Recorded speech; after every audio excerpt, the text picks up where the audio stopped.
This is Locked On Sports Atlanta, and it's time for the Atlanta Football Party, only on Locked On Podcast Network. Your team every day. Welcome to the Atlanta Football Party, your home for the best Atlanta Falcons football talk. It's local insight you can't get anywhere but here at Locked On. I'm your host, Tenitra Batiste. Alongside me are Falcons analyst Jarvis Davis and Locked On Falcons host Aaron Freeman. 11 Alive anchor Maria Martin will return next week. Today's episode is brought to you by Gametime. Download the Gametime app, create an account, and use code Locked On for $20 off your first purchase. And of course, our Atlanta Football Party is part of the Locked On Podcast Network. Your team every day. Lots to dig into over the next hour, but let's be honest, guys. All eyes are on what's going to happen, what happened last week, and what's going to happen in 2 weeks. So thinking back to last week's owners meeting, thinking ahead to the start of the 2025 draft, it is clear and evident that defense is absolutely on everybody's radar, including the Falcons, if we're being honest. So when you look at Raheem Morris's job, Jarvis, in terms of him putting on his GM hat with his partner, Chewy while keeping on his coach's hat and his defensive-driven mind, how important is it for Ra to improve this defense in year two as a head coach, whether it's through the draft or otherwise? I think it's vital. I think it's vital to his job status if you want to warm up the seat or not. Because here's the thing. When you go back to the hiring of the coordinators. And this is something that Dan Quinn was ultimately Dan Quinn's downfall as far as hiring his coordinators, hiring the right guy, right? So he got the Zac Robinson hire right, sure. Yes. But he was in his first year as a coordinator. Then he goes to the defensive side and hires another first-time coordinator, right? So those two things just didn't sync up for me. When you're talking about what you do and you're on the defense side of football, I respect that you want to be the CEO. I get it. But you got to put somebody in that particular seat because that's what you do. That's your base, right? You know, because I know I criticized Arthur Smith a whole lot because that offense was just putrid. It was putrid. For all 3 years it was here, the highest he ever averaged was 21 points a game, which is so mid, almost below mid when you're talking about from a production standpoint. So I feel like he has to get this right. He brought in Jeff Ulbrich, his boy. I know a lot of people had issues with that. I understand it. I get it. But, hey, he wants familiarity. He wants guys who has a veteran presence and understands what it is to call plays. He got that experience up in New York. Now it's time to go out here and produce. And I think that if we're in a situation where we're looking at this defense kind of middling along during the season, we're going to look back at this offseason and say, hey, man, y'all took an offensive tackle in the first round. Okay, y'all don't control the draft. Okay, yeah, man, y'all gotta be intentional with this thing because you don't just get good on defense on the defense side of the football by osmosis. Yeah, and I would agree as well. I think that, and it's a good juxtaposition that you make as far as where Raheem Morris needs to be in year two versus where we saw Arthur Smith in year two, and how that can kind of dictate the short leashes that we sometimes see around the league, Aaron, that we haven't necessarily seen here with the Falcons, because obviously some of us even thought back to Dan Quinn, 1 year too long. Arthur Smith, 1 year too long.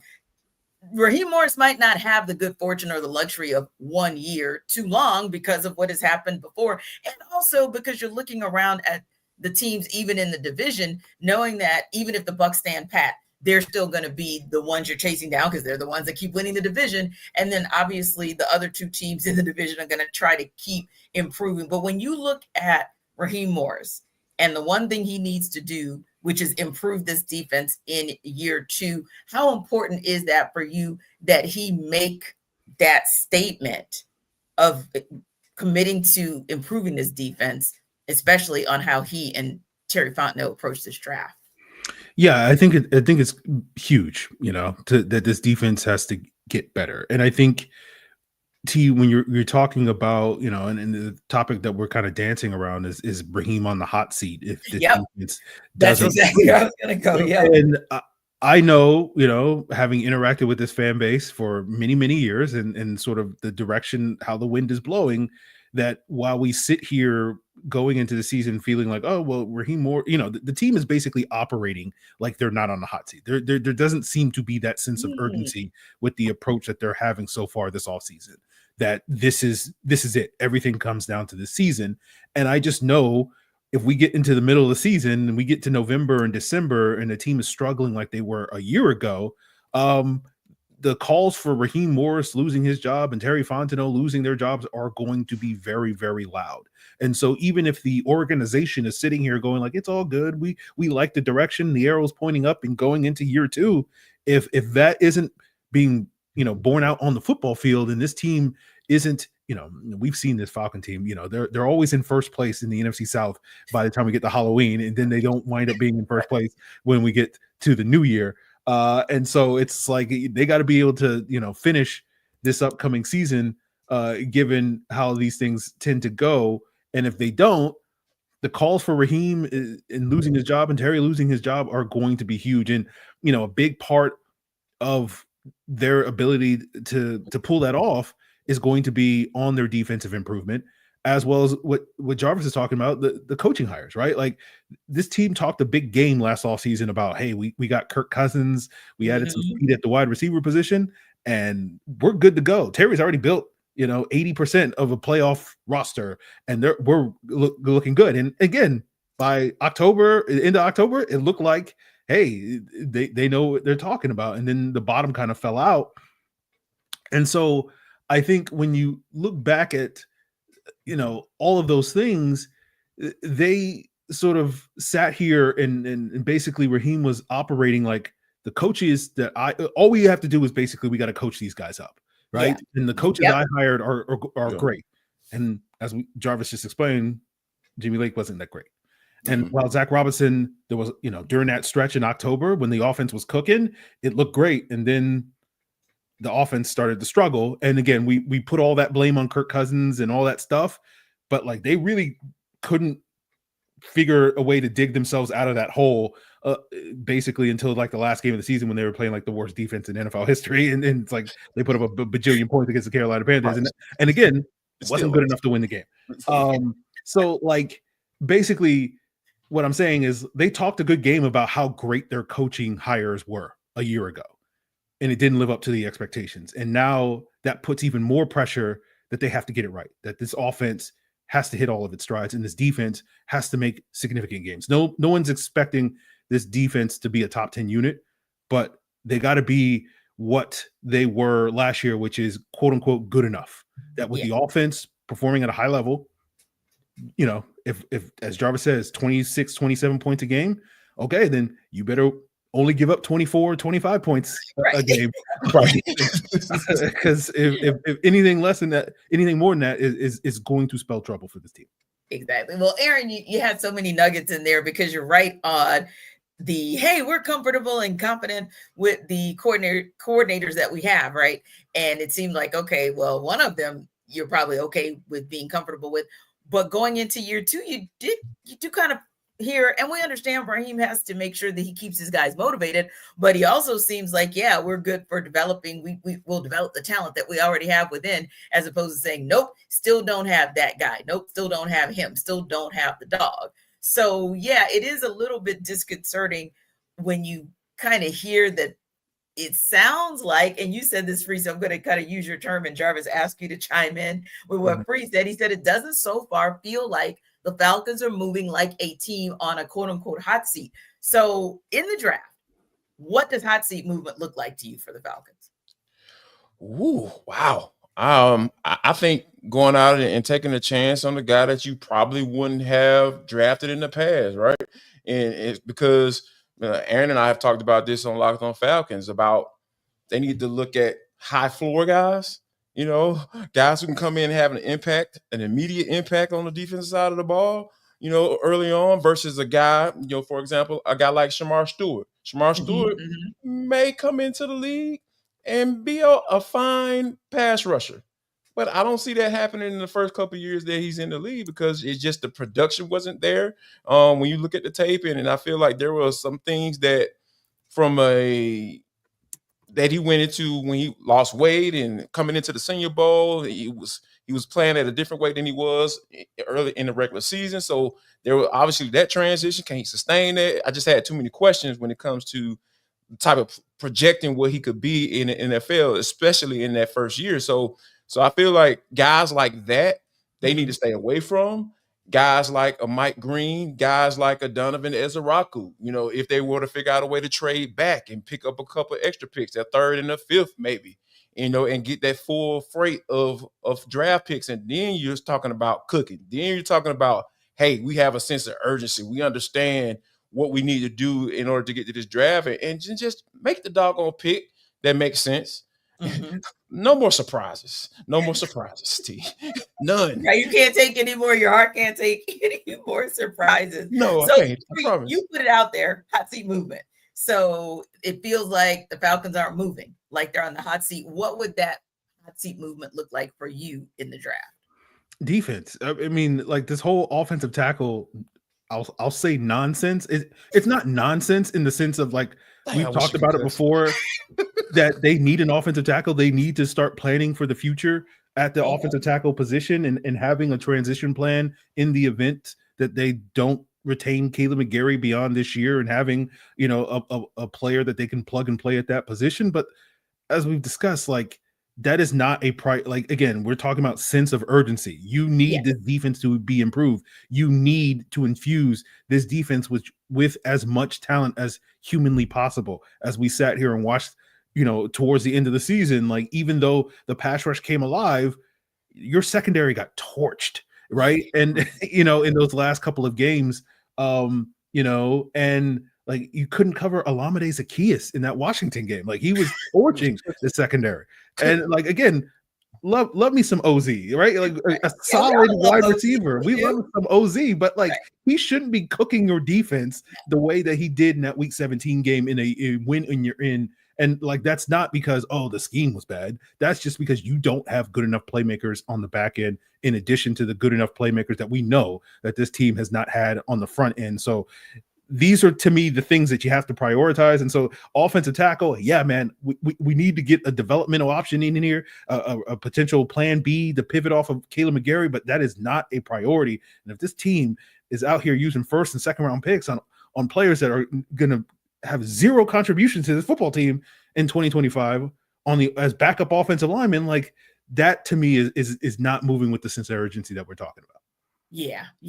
And I think that's why when I heard you say they're not really moving like they're on the hot seat, it made me think, okay, well, what does that look like? Because in 2 weeks, we need to see the start of that.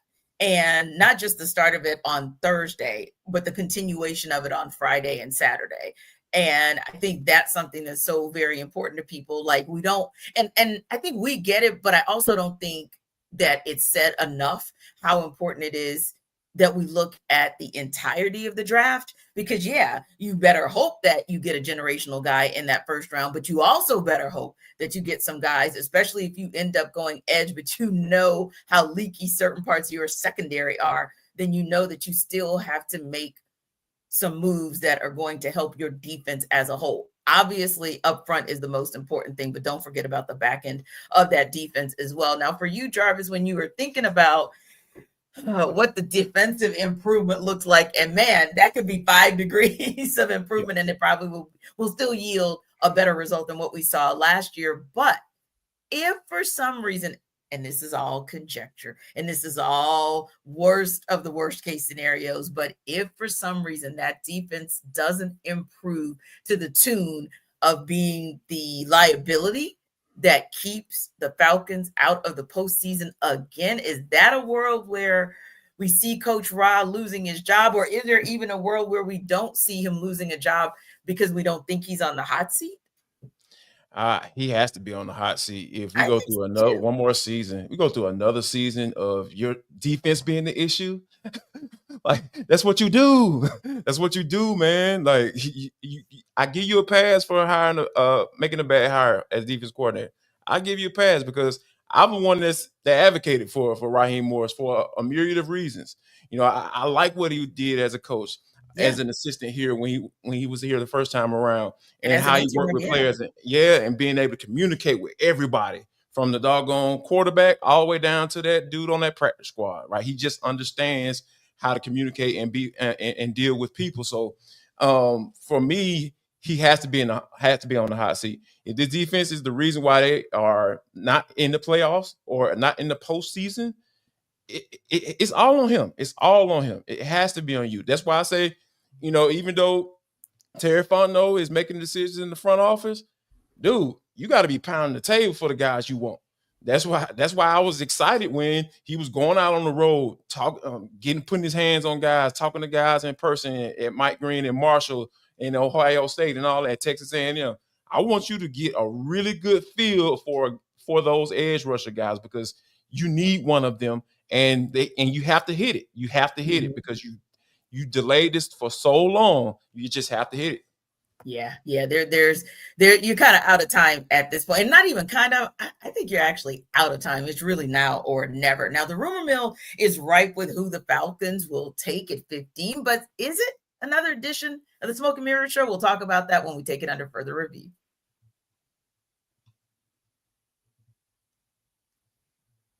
This episode of our Atlanta Football Party is brought to you by Gametime. There's nothing like the energy of a live game, whether it's catching a last-minute MLB showdown or soaking in the excitement of an NBA matchup. Finding great seats at a great price, well, that used to be a challenge until Gametime. Gametime makes scoring last-minute tickets easier than ever. Prices actually drop as the event gets closer, and with their all-in pricing, you see the total cost upfront, no surprises at checkout. So here's what I love using Gametime, because it prioritizes last minute deals where you can save up to 60% off buying last minute for sports, concerts, comedy, theater, and more. And you can grab last minute seats for any game, maybe a last Hawks game, final game of the season, I believe this coming Sunday, and save big with their zone deals. And of course, there's peace of mind with seat views before you buy, no surprise fees, and the lowest price guarantee. You can book with total confidence, and their lowest price guarantee means you never have to worry about overpaying. So take the guesswork out of buying tickets with Gametime. Download the Gametime app, create an account, and use code LOCKEDONNFL for $20 off your first purchase. Now, terms do apply, but again, that's code LOCKEDONNFL for $20 off. Download Gametime today for last-minute tickets and lowest prices guaranteed.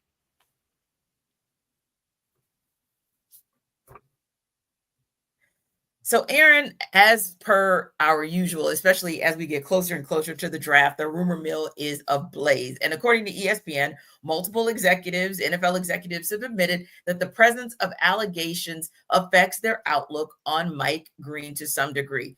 Now, the other piece to that is this. Multiple people that ESPN spoke to for this story linked Atlanta as a potential landing spot for Green at 15. So, with all of that buzz, with the execs' feedback, maybe saying, hey, our vantage point of Mike Green is colored, but on the same token, ESPN saying maybe it's not that colored in Falcons land because he's more and more being linked to the Falcons. Do you see this really happening, or is this just another one of those pre-draft rumor mill situations we should be aware of? Well, we're in the final 2 weeks leading up to the draft. And so this is the time where rumors come out of nowhere. This is we're about like a few days away from looking back last year, about a week ahead of the draft. I was like, hey, keep an eye on Michael Penix for the Atlanta Falcons. And it was one of those things where it's like, all right, guys, this is the classic 2 weeks ahead of the draft. They're just throwing everything at the wall, see what sticks. There's no way they're going to take a quarterback in the top 10. They just spent $100 million guaranteed on Kirk Cousins. Like, no team has ever done that in the history of the sport. They're not going to do that. And then the Falcons did that. So this is the time of year where you have to parse the smoke from the actual rumors and whatnot, and that becomes difficult. But when it does come to Mike Green, I do think that's a legit thing that the Falcons absolutely could do. I broke it down yesterday on Locked On Falcons, which is that when you look at this team's history of which pass rushers they tend to like, when you look at Arnold Ebiketie, you look at guys like D'Angelo Malone, you look at Braylon Trice, you look at Laiatu Latu, who we found out that if the Falcons hadn't taken Michael Penix at 8, that Latu was the guy that they really wanted. You rarely hear teams admit the day after the draft, like, we really wanted this other guy that we did not draft. Everybody always is like, the guy that we got was exactly My who guy. we wanted, Yeah. you know? And so the Falcons did the weird thing, like, we were desperate to get Latu, guys. Like, please believe us. But it was one of those things. But all those things were Ebiketie, Latu, Trice, D'Angelo Malone. What were those guys had in common? They were all very productive in college. This team has shown under Terry Fontenot that they value production. Mike Green led the nation last year in sacks, right? Mm-hmm. Another player that was very productive right behind Mike Green, the second in nation in sacks, was Donovan Ezeiruaku at 16 and a half sacks. Mike Green had 17 sacks. So based off of this team's trends and tendencies in the last couple of years when it comes to pass rushers, a guy like Green, a guy like Ezeiruaku, those guys fit. So I think it's legit with the Mike Green thing just because he has the plus athleticism. He had the good week of practice at the Senior Bowl. Again, boxes that Ezeiruaku also checks as well. But because of Mike Green having maybe a little bit more size, a little bit more physicality, I do think that probably potentially gives him the edge in terms of just what they are presenting on the football field. But then it gets to what you're talking about, T, the off-field stuff with Mike Green. Donovan Ezeiruaku is a clean prospect, right? We saw the day that the Falcons went down to Marshall to see the pro day. That was also the day that Boston College had their pro day. Falcons coaching staff didn't need to go to Boston College because they know what they're getting in Donovan Ezeiruaku. You don't know what you're getting in Mike Green. So the extra work that the Falcons have been putting in on Mike Green, to me, is certainly valuable. It doesn't necessarily mean that they're going to come away from this process being like, that's our guy. But I do think he's 100% definitely on the table for the Falcons at 15. Yeah, because I think a lot of times, you have to go to those pro days and you have to take those extra steps with players because it's an evaluation process. So if we want Ezeiruaku or if we want Green, we might need to make sure that we have enough, not just tape as in physical tape, but just all the information on both of those players or even anyone else that's in that mix so that we make sure that we make the right call for what works for our defensive scheme. But on the same token, Jarvis, we have spoken about the word that Falcons fans know way too well that they probably don't like. They probably wish they didn't know ethos as well as they know what the definition of ethos is, but it's something that we can't get away from or around with this Falcons team. That said, that ESPN report does still make you blink a bit. It does still raise an eyebrow that Atlanta has been linked so many times, including with their most recent report to the Falcons, agreeing to the Falcons at 15. So, I mean, could it really be happening, or is this that pre-draft rumor mill where maybe you should just be wary of it? You know, the blueness that I suffered from over these draft years, you know, can't afford me to get too excited about this, right? And that's just me personally. If you look at the facts of the case, right? Raheem Morris out there, he was there, in person, getting a chance to probably talk to him, maybe even had a dinner with him, hey man, what happened out there that night? I know you didn't get charged, but tell me how they went down. And based off of how he responds and reacts to it, it'll let me know whether he's moved past it. He's confident in what he did or did not do those particular nights, outside of the legal standpoint, right? Because there's certain things that you can kind of get away with, and not be charged, right? So I think for all of this is kind of in a space where it gets me excited, but given the history of this team, like it scared me when we were talking about on the football party about what player you would like for the Falcons draft. What's your 1A? Everybody said Mike Green. Do you know how much I wanted to change my answer? Because I was like, no, I don't want no consistency on this. Right? We're going to get disappointed. We're setting ourselves up to get disappointed because that's what happens when it comes to the Falcons and drafting edge rushers. It just never works out like that. You know what I'm saying? So I feel like, looking at the facts of it, and how much I really like Mike Green as a prospect and what he can do in year one, I feel. I'm not saying the dude go get 15, but he can come in and get you about 7.5, 8. And I would love that in the rookie year. And give me some TFLs too. So that's the type of explosive that he plays with. So those are the type of guys that I feel like the Falcons should be taking a look at. But oh my gosh, when I saw this report, I got scared. I ain't gonna even lie. It brought a little. I got that feeling in my stomach. It was like, hey, man, what's that? Right. Well, hopefully, Free, you have a better feeling when you hear about the fact that reports have the Cleveland Browns leaning toward taking Travis Hunter at number 2 in the draft, as opposed to going with a quarterback. So if they're not going with the guy under center, do you think that that means that they have their eye on Kirk Cousins and that he's finally out here? And I don't mean just eye on him, because we know that that's been a conversation and a consideration for a while, but I'm talking about, does that give tea leaf type vibes that there's a strong consideration that he's headed to Cleveland?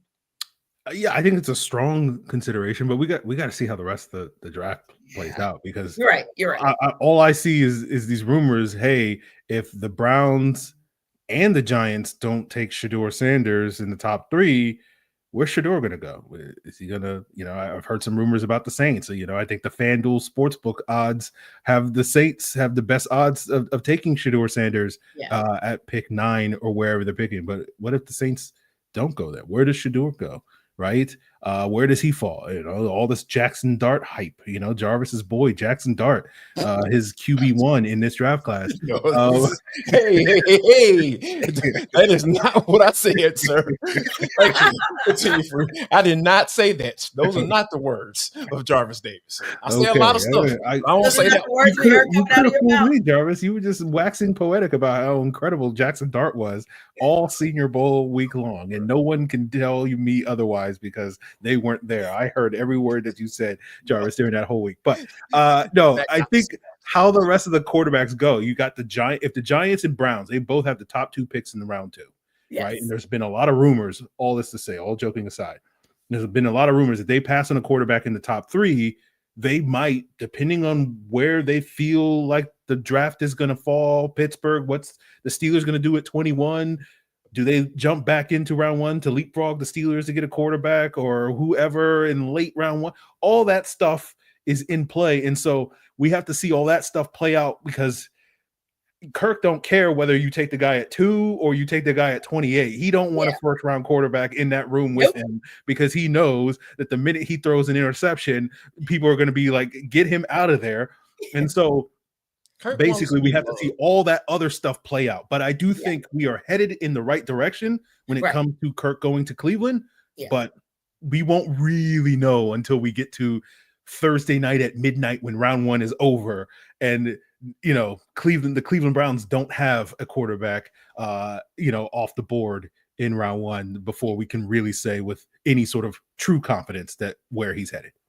Yeah, that is actually a complicated situation with the Browns, because I agree with you. I think that, yes, the pundits say that Shedeur Sanders likely will go to the Saints at this point. But on the same token, when you look at all the draft capital that the Browns have, like, they have 2 third-round picks. They have like 4 6th-round picks. And what does that mean? If they decided they wanted to jump back into the first round to get a quarterback, they could. Now, I do think that, like you said, if Kirk Cousins is the guy that they want, he's probably going to demand that there's something that somewhat of a guarantee that, hey, man, you're not going to go get somebody that's essentially going to be my replacement. Like you said, the millisecond I tossed that first pick. But the Browns have a very intriguing situation because of all those picks that I think makes them sort of still in the driver's seat about what they want to do. And it depends on whether or not McCartney, Kirk Cousins' agent, and him actually think, he and his agent actually think that there's more of a market for him than the Cleveland Browns. Because remember, about a month ago, we thought that there was a much bigger market. There were rumors about him going to places like Pittsburgh and Cleveland. Heck, I even heard some outside rumors about him possibly going to one of the New York teams. Now, you don't really hear that buzz very much. So, yeah, I think that leverage for him may not be there. But, man, the Browns, whole lot of leverage, Jarvis, on whether or not Kirko is finally out of here and going to them. But it seems like that would be a logical choice. Yeah, absolutely. When you think about Kevin Stefanski, being his former coach, and it just seemed like a match made in heaven, right? All love. And now we'll understand why he was up at taking pictures and selfies at Chipotle, just randomly being up in Cleveland for no odd reason. Now, the Browns brass wasn't there, and I'm he wasn't there to see Bone Thugs and Harmony. Oh, no. That's what he was. It probably was. I wouldn't be surprised if Kirk was. He get down like that. Some would call him a vulture, but we're gonna get into that conversation. But I think this is a match that will be a match made in heaven for Kirk, right? Yeah. Because there was a very specific report that came out that said that he would wait till after the first night of the draft to make a decision and to waive his, no trade clause. So I thought that was very interesting, right? So it's just, hey, that's putting everybody on notice. McCartney putting everybody on notice that, hey, if you draft a quarterback in the first round, we ain't coming. Nope. Hey, I'm not gonna waive it. So not interesting. Not interested. You better get your stuff together, get your issue, and hold off on drafting another first round quarterback, and then see how you can go from there. Because at the end of the day, Cleveland, Kevin Stefanski ain't got no time for developing a first round quarterback. Oh, he played well in his first year. They need somebody that they know exactly what they're going to get. And if Kirk stays healthy, he'll be totally fine in my opinion. So it's a matter of Cleveland not drafting a quarterback in the first round, and I feel like he'll end up being a Brown. Yeah. I think you're right about that. That still seems like the logical landing spot for him. Now, speaking of the guy who replaced him, that he was kind of looking over his shoulder for all of his first and seemingly only season with the Falcons, this guy's gotten some high praise, but does that high praise put a level of expectation on his shoulders that he can actually meet? We will talk about that on the other side.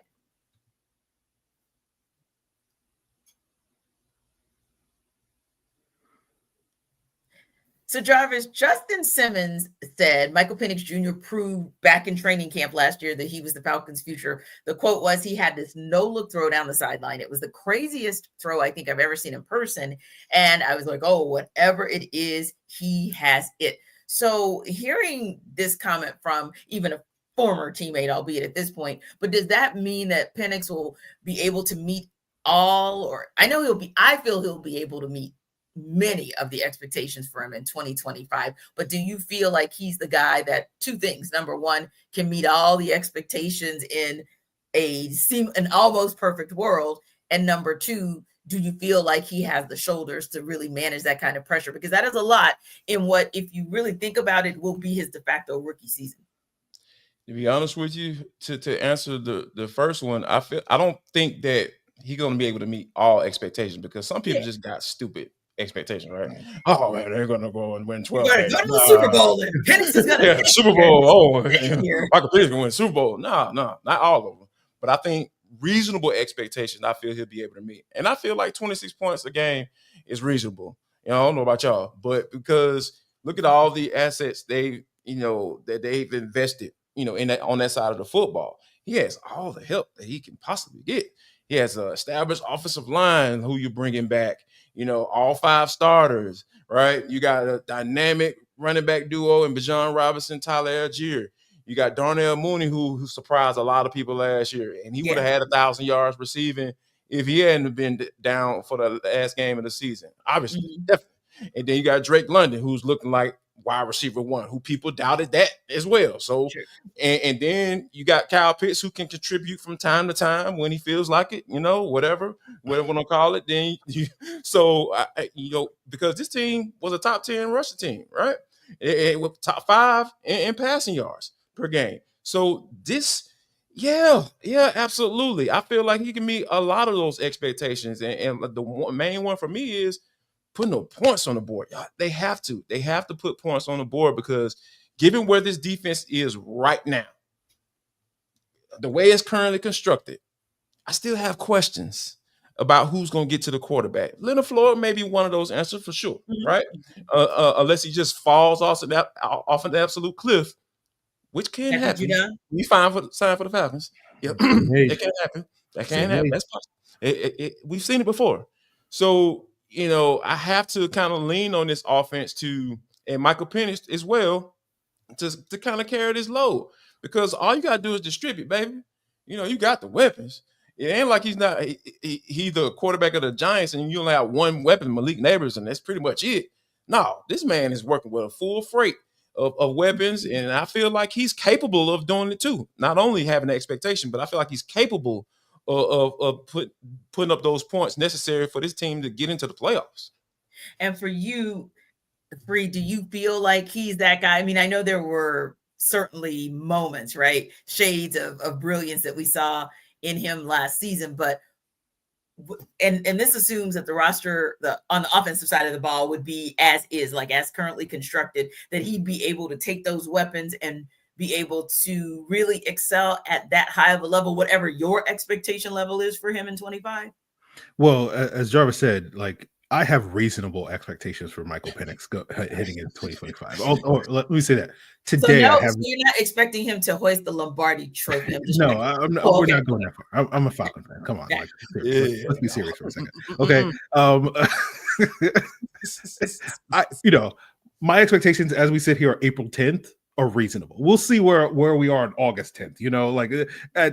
I'm not going to make any promises by that point, but I think when we talk about reasonable expectations, yes, I have confidence that Michael Penix can meet those in terms of producing a quality offense this year. That every week we're sitting here going like, this offense can score points against quality defenses. I think he can meet those expectations. The sort of unreasonable expectations that Jarvis is talking about, to me, it's kind of like, those are like Jaden Daniels, right? Where we went into last year with Jaden Daniels going to Washington. We're like, man, like, he doesn't have a whole lot of support here in Washington. The offensive line, he's got Terry McLaurin. That's about it. Defense doesn't look great. But we saw Jaden Daniels kind of take that team and take them to a different level where they were like, had some ridiculous record in close games because Jaden Daniels had that sort of clutch factor. Yes. And while I think the Falcons, from an offensive standpoint, from an offensive weapon standpoint, are much further ahead than Washington was heading into last year, I don't know if they're much further ahead than where Washington was, on the defensive side of the ball. And so the expectations, given some of the offenses that you're going to face, you're going to see Josh Allen in Mercedes-Benz Stadium. You're potentially going to see, that high-flying Miami Dolphins offense in Mercedes-Benz Stadium. Matt Stafford and all those guys, the Kyle Shanahan 49ers offense and whatnot. So you're going to have to get into some potential shootouts. So when we're talking about scoring 26 points a game, like, we might need a little bit more than that in some of these games, given those games. Yes. Right. And so like, that's where my worries are with Michael Penix and the expectations, where it's just like, with Jaden Daniels, and we saw this in the Week 17 game, it was like sometimes Washington was just like, hey, Jaden, just go make a play. If you need to tuck it and run for a 20-yard gain, you can do that. And while Michael Penix is a good athlete, he's not Jaden Daniels. And that's not something that you really want Michael Penix to asking him to do. Hey, Michael, we needed you to go out there and make a play with your legs. You need Michael Penix to go out there and make plays with his arm. And that's, to me, really where most of my question marks. Are you going to be able to get the consistency on the offense to basically be like, when you need that offense, when we need to go down the field 80 yards, can they do that?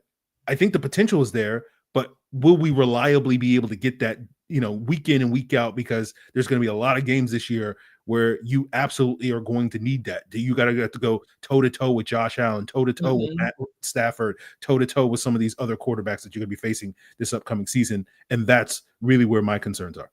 So Free, that's kind of what my next question was going to be to Jarvis and you. So let me stay right here because you kind of threw it out there. What is maybe that biggest obstacle to MPX getting to there, which would be that level of expectations that you have? What's that biggest obstacle for him that you see? You asking Jarvis or me? I'm asking you. Yeah. Okay. On Michael Penix, I don't know if there's anything specific that he has to do when it comes to getting to that level. I think he has everything that you are looking for: the big arm, the ability to extend plays, do all the things. To me, it's really just the structure of the things around him. Can you trust?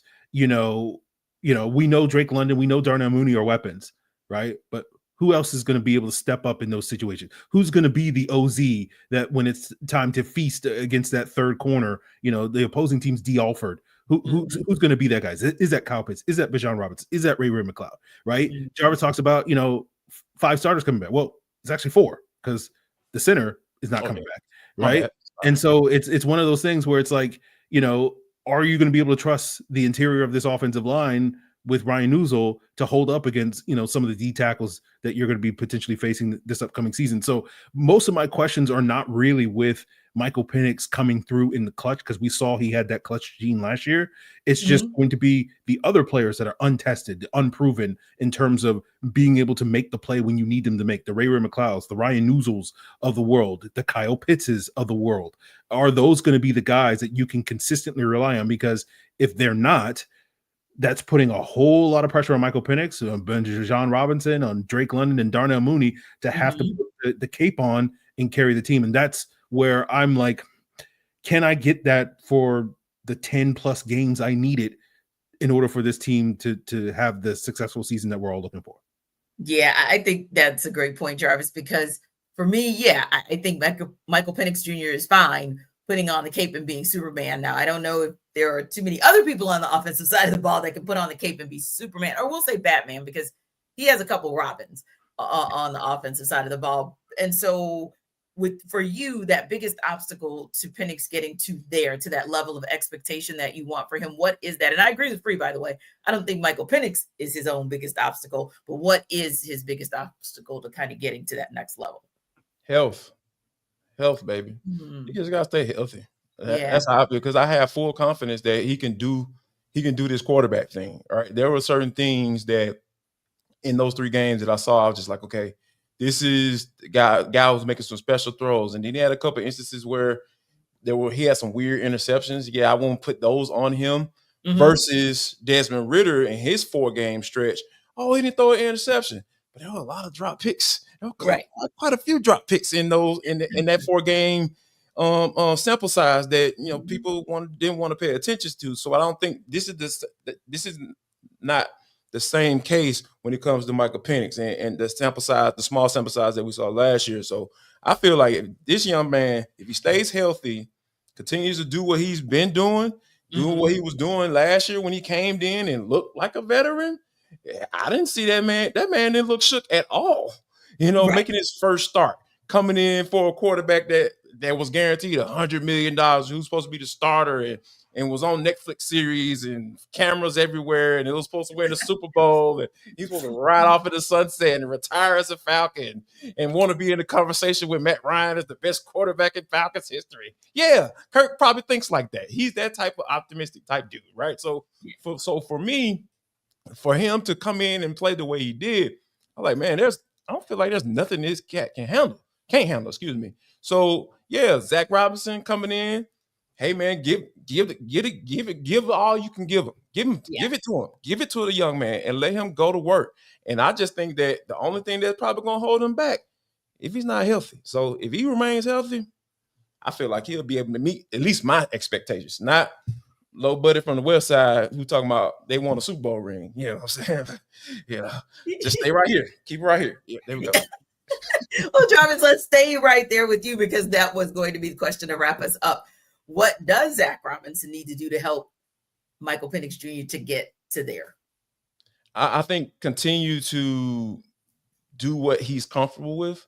I don't think he's at the level where he can have a lot more input into this offense. I feel like Zac is still kind of understanding where he is and who he wants to be as a play caller, even though he has gone through a full season calling plays and having some success in year one. I think as Zac continues to grow as an OC, I feel like, making sure that MPX is in the space where, okay, here's what I know I can handle. Here's what I had success with in those 3 games. Here's what I would like to continue to do, coach. And here's some things that I kind of struggle with. So what is some of your input that I need to hear or see when these plays is going on? Because here's where I had an issue, right? Or on this particular play where that interception went down, I know Kyle Pitts may have fumbled it or Darnell Mooney didn't quite get where he needed to be. But what could I have done differently to get to that spot quicker or get to that read quicker? It's just a little fine tuning. I feel like Zac Robinson and Michael Penix, they need to kind of have a better relationship as far as from a communication standpoint, because, hey man, y'all are married. Like, this thing can work out really well for both of you all if Michael Penix has success. shoot, Zac Robinson, we know how OCs fly up this head coaching ranks, right? They will fly. If Michael Penix has a good to great year this year, man, Zac might be gone. So I feel like there's too much on the line for them not to build that relationship. We talk about Matt Ryan mentoring Michael Penix. How about, hey, you get Zac Robinson's number on speed dial. I ain't talking about no voice notes. I'm talking about call the man. Call him.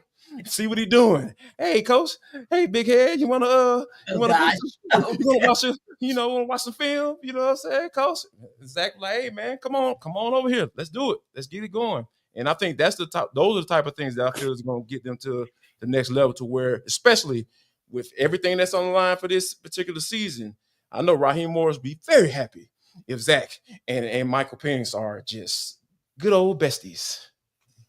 Yeah, I think with Zac Robinson, one of the things that I'm hoping to see more of is that play action passing attack that we just didn't quite see. And, some of that's owed to Kirk's limitations athletically. Some of that's owed to Michael Penix not necessarily being that well-versed in sort of turning his back to the defense like you often see in the play action based off of how they played at Washington. And so opening that up, I think, is going to be huge for this offense. Just because we've seen pretty much every successful young quarterback in this league being very reliant on the play action passing, because one of the benefits of play action is hey, it simplifies the reads, man. And it puts, it's attacking the vulnerable parts of the defense. So when you can maximize that aspect of your offense by being able to generate those explosive plays, taking, some of the pressure off Michael Penix to have to sit there and go through 3 or 4 reads. We talked about that with Kirk Cousins during Kirktober, where I forget which game it was, where he threw the touchdown pass to Bijan Robinson, and Bijan was like the 5th read on the play, right? And Michael Penix talked about it when he got to the podium the following week. It was I've never seen that, a guy getting to the 5th read to do that. I don't want Michael Penix to have to get to the 5th read in order to score touchdowns this season for the Falcons. I want that first read to be wide open, because the design of the offense is putting everybody in a position to succeed. And so that's the thing where some of the growing pains that we saw this past year, some of the inconsistency of this offense, to me, was Zac Robinson trying to figure out, okay, what do I have in Kyle Pitts? What do I have in Darnell Mooney? What do I have in Drake London? What do I have in Bijan Robinson, Tyler Algier, Ray McLeod, etc.?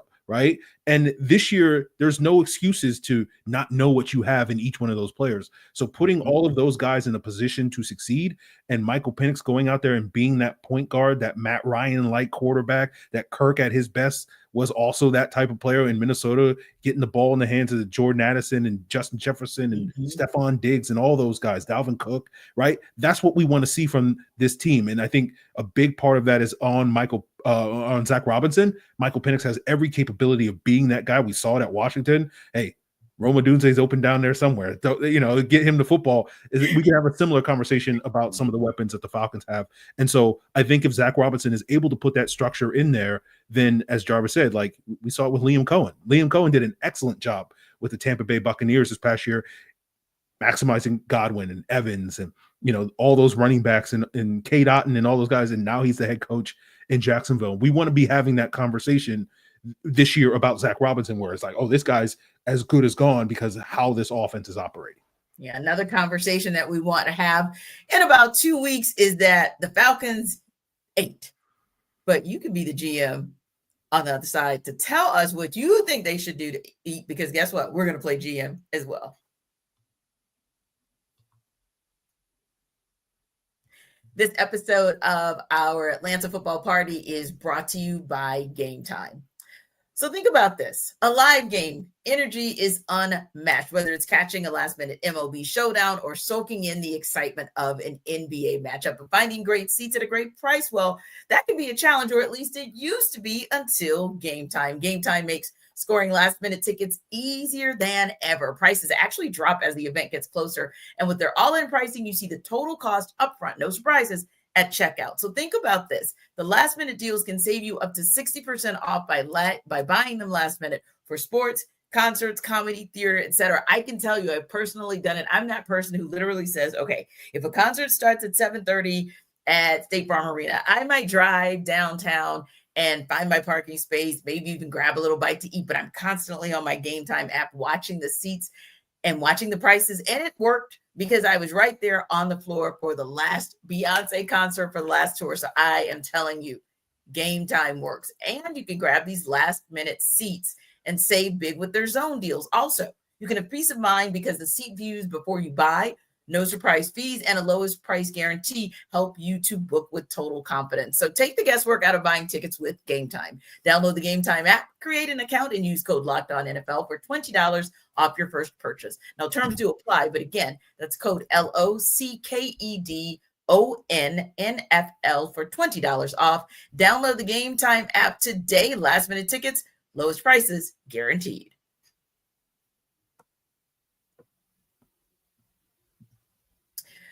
All right, guys, it's time to do the thing that everybody loves to do, which is put Terry Fontenot's hat on. And it's early April, 2 weeks to the draft. So why not? So let's have a little bit of different kind of fun with it. And I do mean if, so don't give us the basics if you want to join this party and have some conversation, right? That's out there to our viewers and our listeners if they want to chime in as GMs. But I'm going to start with my guys first. Aaron, what's an aggressive move in this draft that you want to see the Falcons make? Well, when you say the word aggressive, automatically, and then thinking about Terry Fontenot is trading up, and I'm just like, I don't want any part of trading up in this draft. The Falcons have no draft picks to be given away to be betting on.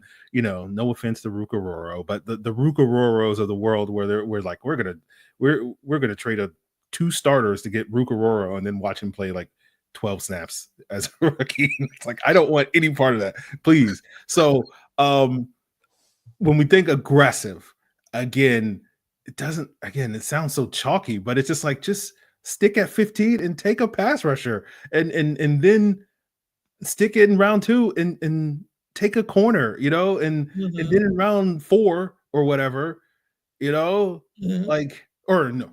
Let me. I'm sorry, T. Look, aggressive. Aggressive usually means trading up. Yes. I want the Falcons to be aggressive by trading back. Okay, is what I'm at. So round 1, I don't know if that's really on the table, just because there's a lot of teams picking around where the Falcons are picking that potentially want pass rushers, and you may lose out on your guy if you move back in round 1. Although you'll get the most draft capital if you do so.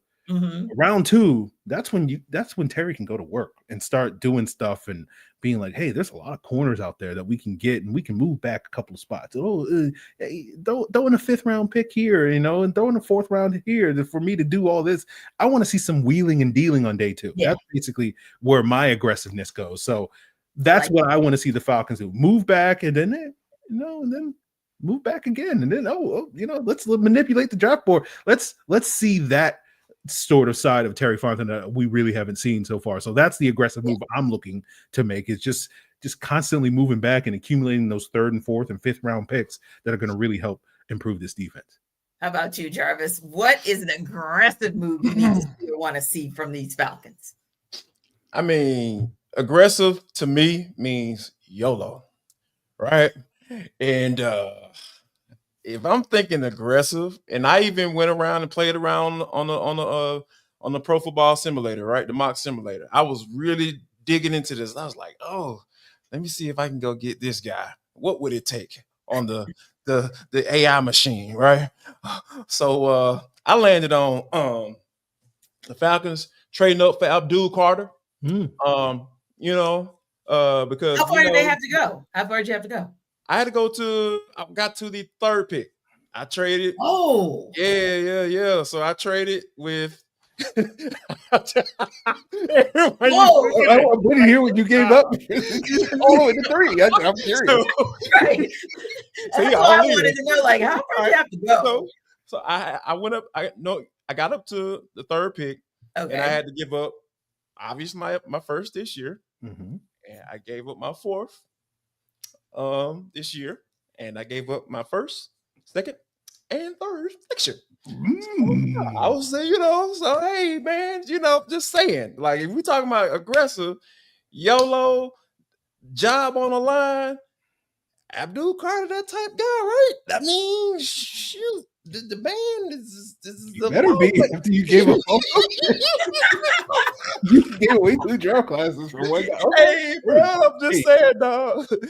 Hey man, look, you trying to fix an issue, dog. I ain't with the band-aids, bro. I ain't with the band-aids no more. It's your last chance. It's your last opportunity to fix it. Free agency done. You ain't got no money. Oh, you barely have enough for to sign this whole draft class.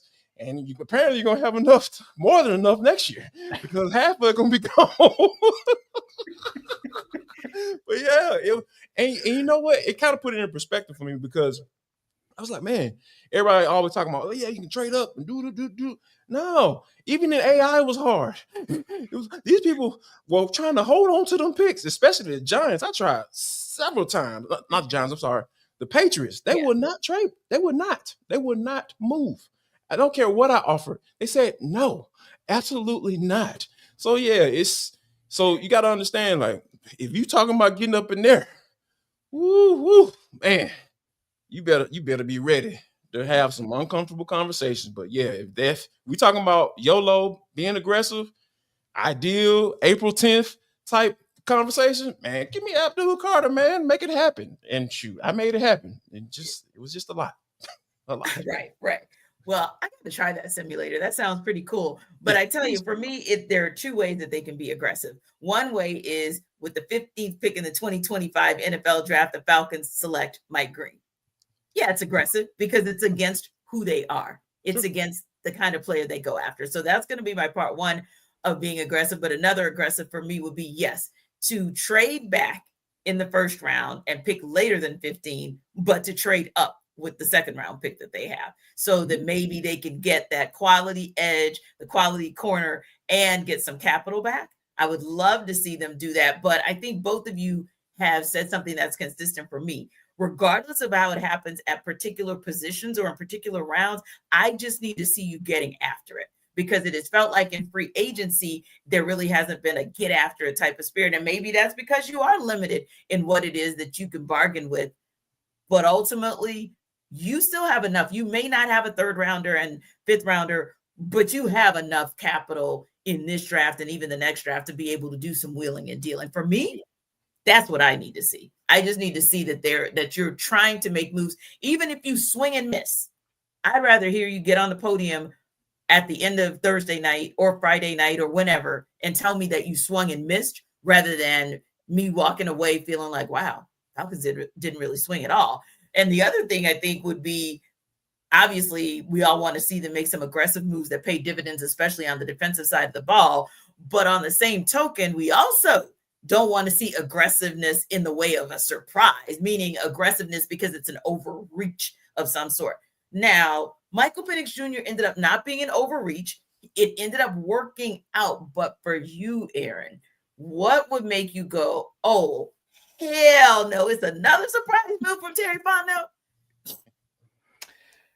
I already said it on today's episode. You take a tackle in round one. You're like, what are we doing, man? Like, why are we taking backup? He's big on not taking that tackle. Why are we taking backup players? Because again, I know a lot of people are like, hey, we'll take a tackle, and that guy will come in and replace Caleb McGarry. And it's like, all right, good luck with that. You're going to take a guy who's never played a single snap at right tackle in round one and move him to right tackle and expect him to be a plug-and-play starter and deal with some of the pass pressure. He's going to have to block Nick Bosa.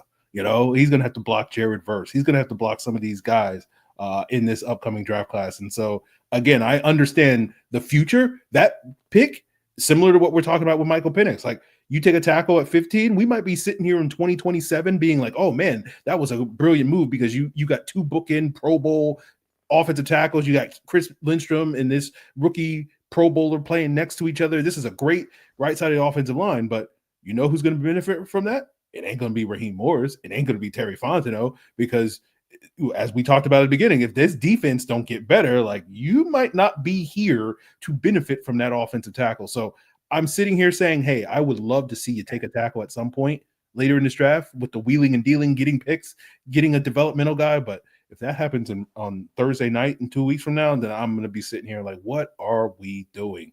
I do not get this. The surprise pick for me would be a defensive tackle. I mean, I know people saying, oh, Grady Jarrett, you got to replace him. No. You drafted Ruka Rororo, and like Free mentioned earlier, you traded up for him to get him. Hey, I'm not saying he needs to replace from a number standpoint and all the stuff that comes with Grady Jarrett in year one, year one playing being. Mhm. He better be a starter. Is he going to be a starter? If I still have that question in the second year, what are we really talking about here? So for me, I don't think that a D tackle in the first round will be a big surprise to me, because that would be telling me that, hey, we don't think that Rook is a starter. And you drafted him and traded up for him in the second round of the draft the previous year. So in 1 year, you said, oh, you know what? We don't know if he's going to be a starter. We don't know if he can unseat David Yamada. Let's go and bring this first round guy who we know is a bona fide starter in that first round. Nah, that would be a awful look. And that would be so shocking to me, because I'm just like, hey, man, you don't believe in the guy that you drafted if you by doing that. So, yeah, I feel like defensive tackle isn't the place to go. And like we've mentioned on probably every Atlanta football party that we've been doing since the season ended, yeah, edge rusher it is, and then you work on everything else in the second round going forward. And that would be the surprise for me if they, and again, in this example, staying at 15 like they stayed at 8 last year, and if Roger Goodell hits that podium and the position that is announced is not a pass rusher, that to me would be, I don't care which one it is, to be honest with you. If it ain't that would shock me. That would surprise me. And it would also actually disappoint me, because it would say to me, like, yeah, you've talked Arthur Blank, Terry Fontenot, Raheem Morris about the dedication to defense. But to me, the definition of that this year can't look like last year. Last year, there was a quote unquote dedication second round and beyond. To me, the only definition of dedication, aggressiveness, and boldness, and not surprising me, is for you to get an edge rusher. Anything else, to me, out of that first round, not acceptable. Point blank, period. So thanks to our everydayers for making the Atlanta football party your first listen of the day. Be sure to stop by Locked On Falcons with your host, Aaron Freeman, as your second listen. And of course, check out Maria Martin, host of Sports Extra on Sundays on 11 Alive, who will be back with us next week. And check out our guy, Jarvis, who is a frequent contributor for Locked On Falcons and Sports Extra. We will see you next time. Happy birthday, Kenley. Love you. Daddy loves you. All that stuff.